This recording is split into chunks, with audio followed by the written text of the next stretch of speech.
Well, guess what, everybody? Last Tuesday, the IRS came out with some good news for those with a health savings accounts when they announced the largest ever increase to the contribution limits. That means that in 2024, if you are a single contributor to your HSA, you can put aside $4,150 a year in your tax-deferred, going to grow tax-free, pull out tax-free HSA. Now, if you're a family, you can double that. So a family can set aside $8,300 a year in their HSA account. And if you're 55 and older, go ahead and add $1,000 per person who is older than age 55 to that amount, which means this.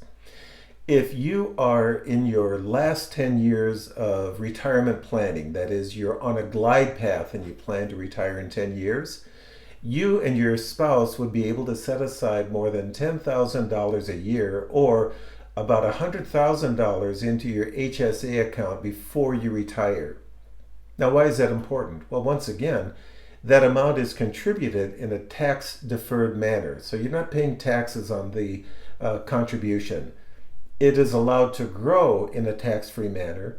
And when you pull it out for eligible expenses, that also is tax-free. Now, that's really a triple crown of tax planning for your retirement. You can use that money for any eligible expense, such as your Medicare Part B premium. So if you make $194,000 or more as a couple in retirement, your premium could be as much as $4,000. That money can come out of your HSA, and you can pay that premium with tax-free funds. You can use it for your co-pays as well. You can use it for dental. You can use it for vision. You can use it for some of the other expenses that may not be eligible for Medicare, but they're considered to be a qualified medical expense. Now, here's the other thing.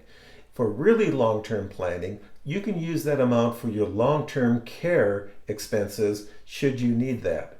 Now that means, hypothetically, you've got $100,000 extra into your HSA account. If you allow that to grow for 30 years and you don't touch it during retirement, that could be more than $200,000, maybe even more, and that money could be used for your long-term care insurance. Or if it's not used, you can go ahead and set that aside in your estate plan. Unlike an IRA, for example, there is no required minimum distributions. You do not need to pull that money out. However, it is available to you should you need it. Now, unfortunately, if you're already receiving Medicare, you are not eligible for an HSA account. But if you have a high deductible health plan, chances are it's going to be eligible. You can put the extra money into your HSA and get all of these advantages. So if you're a self-employed individual, if you own a small business, or even if you're just a couple looking, again, as I said before, at the last 10 years in your retirement planning, I think it would be wise for you to consider making these contributions into an HSA so that you can use that and have that money available to you in a very tax-efficient manner when you need it. Again, I'm Paul with Clearstone. If you want to go over this in greater detail, please reach out to me. I look forward to hearing from you. Thanks for watching.